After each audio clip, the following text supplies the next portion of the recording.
Bonjour mesdames, à la suite de tout ce dont nous avons parlé ces derniers temps à propos de la venue imminente de Mashiach, nous continuons à l'attendre à chaque instant, comme la halakha du Shulchan Aruch qui dit que celui qui a fait le vœu de ne pas boire de vin le jour où Mashiach arrive, il ne peut pas boire de vin à sourd-l'eau, il n'a pas le droit de boire de vin toute sa vie, parce qu'à chaque instant de sa vie, c'est le moment où Mashiach peut arriver. Et donc à la suite de tout ce qu'on a dit, c'est très important, il convient de définir quel est le contenu de la Géoula pour comprendre de quelle façon on doit se préparer à cet événement. N'est-ce pas que pour chaque événement, en fonction de l'événement auquel on se prépare, ça demande une préparation différente. Par exemple, quand on doit se rendre à un mariage, on va s'habiller avec certains habits, on va se préparer d'une certaine façon, alors que quand on va partir se promener dans la nature, on va choisir autre chose. Donc en fonction de l'événement auquel on se prépare, les actions qu'on va mettre en place sont différentes.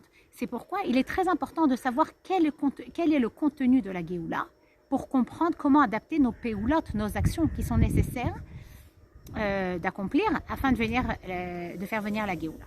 Alors, le Rabbi explique dans la Sikha de cette semaine, Acharemot et Kedoshim, qu'en hébreu, il y a quelque chose de très particulier. C'est que le nom en hébreu, c'est pas juste un nom, c'est un nom qui a une symbolique et qui exprime le contenu de la chose.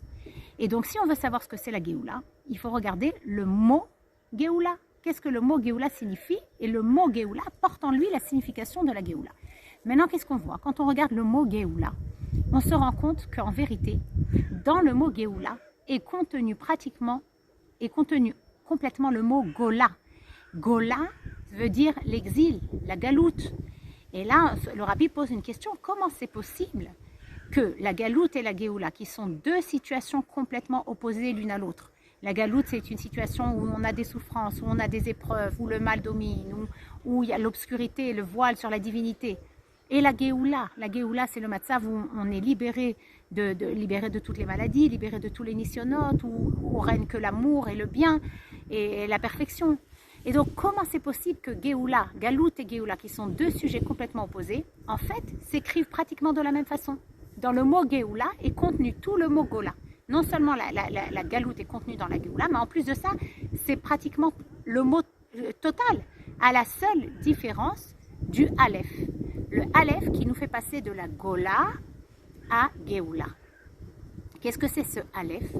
Ce Aleph, le Rabbi explique qu'en fait, ce Aleph, c'est le Aleph de Alufo Shel Olam. C'est comment faire venir la Géoula en dévoilant déjà dans la galoute le Alufo Shel Olam. Ok, alors en fait, il y en a qui pensent peut-être que quand Mashiach va arriver et qu'il y aura la Géoula, alors on va se détacher de ce monde, on va quitter ce monde, on va tous rentrer dans le Gan Eden et on aura un monde nouveau. Et en fait, le Rabbi vient nous expliquer que la Géoula n'est pas détachée de la galoute. Tout ce qu'on a dans le Zman de la galoute, dans le temps de la galoute, toutes les occupations qu'on a, le travail qu'on a, les richesses qu'on a amassées, tous les liens qu'on a créés, tout va rester dans la Géoula, tout va nous suivre dans la Géoula, mais seulement la Géoula n'annule pas la galoute, mais elle l'élève et elle la libère. Ça veut dire quoi qu'elle l'élève et qu'elle la libère? Ça veut dire qu'on sort de notre mental de galoute pour entrer dans le mental dans la Géoula. Par exemple, dans le mental de galoute, on doit travailler, on doit aller gagner la parnassa, la subsistance. On est sous le stress, on est angoissé, on travaille des heures non-stop pour pouvoir boucler les fins de mois. Ça, c'est le matzav de galoute. Quand on oublie l'objectif principal de la galoute, on oublie qu'en vérité, tout ce qu'Akadosh Baruch Hu a créé dans ce monde, c'est uniquement pour révéler la gloire d'Hachem. Kolma, Shakadosh Baruch Hu bara be'olamo, lo brao, ela lirvodo.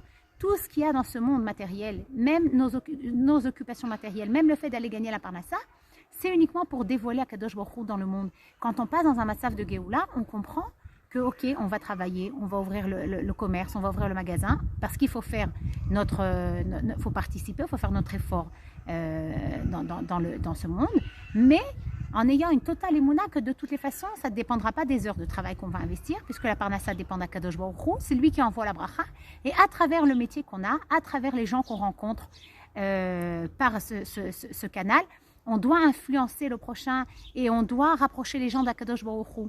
On doit faire de la place à Akadosh Baruch Hu et dévoiler Akadosh Baruch Hu dans chaque chose qu'on fait.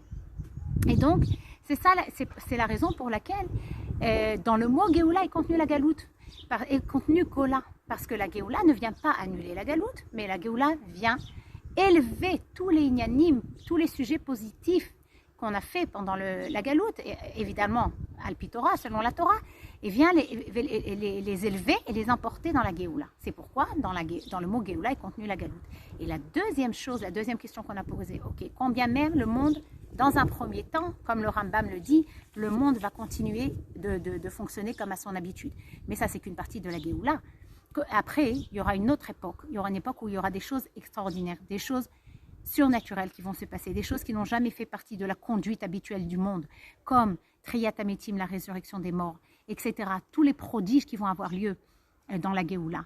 Ça, c'est une autre époque, et c'est une époque qui est bien plus longue et plus importante que juste le moment où on va élever tous les sujets de la galoute dans la Géoula. Donc, comment c'est possible que le mot Géoula, bien que cette première phase de dévoiler dans la Gola, l'Ufoshal Olam, c'est que la première partie de la Géoula, malgré tout, c'est le nom qui a été retenu pour l'ensemble de la Géoula. Et en fait, le Rabbi l'explique parce que on pourrait faire l'erreur de croire qu'il y a deux choses qui importent ici. L'homme et Akadosh Baruch Hu. L'homme, il a été créé pour savoir Akadosh Baruch Hu. Il y a l'homme et son travail envers Akadosh Baruch Hu. Et on pourrait oublier une troisième chose qui existe, qui est le monde. Il ne peut pas y avoir de Géoula s'il n'y a pas d'abord un travail dans la galoute. Tout ce qui va se passer dans la Géoula dépend de Maasenu Vavodatenu Bezman Galout. Même les prodiges et les nissim qui vont avoir lieu après dans la Géoula, tout ça vient en conséquence de nos actions et des mitzvot et de tout le travail qu'on aura investi dans le Zman de la Galoute. Et c'est pourquoi le mot Gola reste entièrement dans la Géoula, parce que la Géoula n'est pas détachée de la Galoute, mais la Géoula dépend de la Galoute. C'est la volonté d'Akadosh Baruch Hu. Si Akadosh Baruch Hu voulait envoyer la Géoula dans un monde parfait dès le départ, il aurait pu envoyer la Géoula où il y a les anges, etc. Mais Akadosh Baruch Hu veut d'Afka envoyer la Géoula dans ce monde ici-bas, parce qu'il désire avoir une demeure ici-bas. Il fait descendre la Neshama du Juif dans ce monde où il y a un voile sur la divinité, afin qu'on se batte et qu'on révèle nos forces profondes pour faire de ce monde une demeure pour Akadosh Baruch Hu. Comment on fait ça? En faisant des mitzvot matériels, en utilisant tout ce qu'Akadosh Baruch Hu il a créé dans ce monde pour la gloire de Dieu. Et par exemple, justement un exemple de notre parashat Hashavua sur le Kohen Gadol, on dit que le Kohen Gadol ne pouvait pas faire son service s'il n'était pas habillé de tous ses vêtements. Pourtant, les vêtements du Kohen Gadol, c'était uniquement les kavod ou le tiferet, c'était pour rajouter de la splendeur et de la beauté. En quoi ça rend inapte, ça le rend inapte à son travail s'il n'a pas ces vêtements-là? Parce que tout ce qu'Akadosh Baruch Hu il a créé, même le matériel, même l'argent, même les richesses, même les belles choses, tout ça doivent être utilisés dans la Kedusha. Et en fait, donc, quand on comprend ça, alors déjà le Rabbi dit, ça nous donne la réponse à deux choses importantes. La première chose, ne pas avoir peur. Il y en a beaucoup que dès qu'on leur parle de Mashiach, ils ont peur. Ils n'ont pas tellement envie que Mashiach vienne parce qu'ils ont peur. Ils ne savent pas qu'est-ce qui va nous attendre dans la Géoula.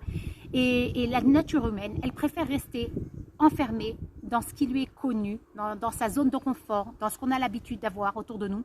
Ça nous rassure, ça nous donne une certaine sécurité. Et on a peur de partir vers l'inconnu. Comme aujourd'hui, si on peut dire, après tant de semaines qu'on s'est retrouvé confiné à la maison. Au début, c'était difficile, mais maintenant, on s'est habitué. On a eu un nouveau rythme, etc. Et quand on nous parle maintenant de sortir dehors, de déconfiner, de retourner au travail, etc., on a peur, on ne veut pas, on préfère rester à l'intérieur de la maison. Mais en vérité, il faut savoir que tout ce qu'Akadosh Baruch Hu, il fait, tout est programmé dans les moindres détails et tout a un but. Et tout nous fait avancer vers un monde nouveau, vers un monde meilleur. Et c'est sûr qu'on ne va pas retourner à ce qu'on avait auparavant, mais qu'on va retourner à une situation nettement mieux que ce qu'il y avait avant. Et que tout ce qu'Akadosh Baruch Hu il fait, ça fait partie du processus pour nous amener Mashiach. Et nous, ce qu'on a à faire aujourd'hui, puisque la Géoula dépend de nos actions dans le Zman de la Galoute, c'est qu'on doit se mettre dès maintenant en mode de Géoula. On doit dévoiler Akadosh Baruch Hu, le Aleph de Alufo Shel Olam dans le monde. On doit allumer la lumière. C'est comme si, imaginez-vous quelqu'un qui se déplace dans une pièce obscure et il prend des coups, il se dit, mais mon Dieu, mais qu'est-ce que c'est? Pourquoi est-ce que on me fait tellement mal? Et dès qu'on allume la lumière, tout d'un coup, il se rend compte qu'il est dans un palais et qu'en fait, là où il a pris un coup, c'était le pied d'une table en or. Et là où il a failli tomber, c'est parce qu'il y avait un sapin des plus confortables, etc. D'un coup, la lumière se fait et on se rend compte qu'en vérité, on est dans un harmone. Et en fait, c'est ça. Donc, notre travail d'allumer la lumière dans le monde, d'enlever le voile, continuer à faire tout ce qu'on a l'habitude de faire, mais profiter et utiliser tous les moyens qui sont à nos dispositions, utiliser les moyens de la technologie, utiliser nos relations personnelles, utiliser notre travail, utiliser toutes les belles choses qu'Akadosh Baruch Hu il a créées. Pourquoi pas des beaux habits pour s'habiller pour accueillir Mashiach?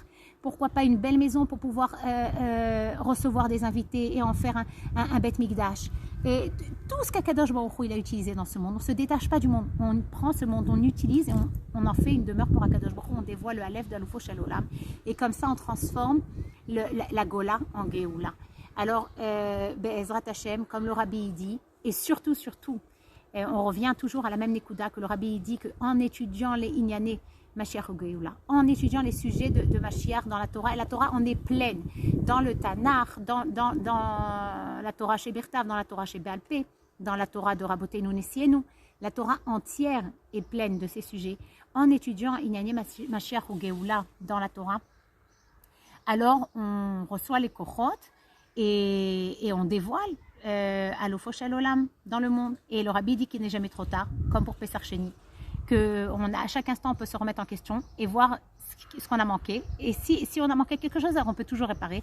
Et que par ce mérite, Niske la Géoula Techef Umiyad.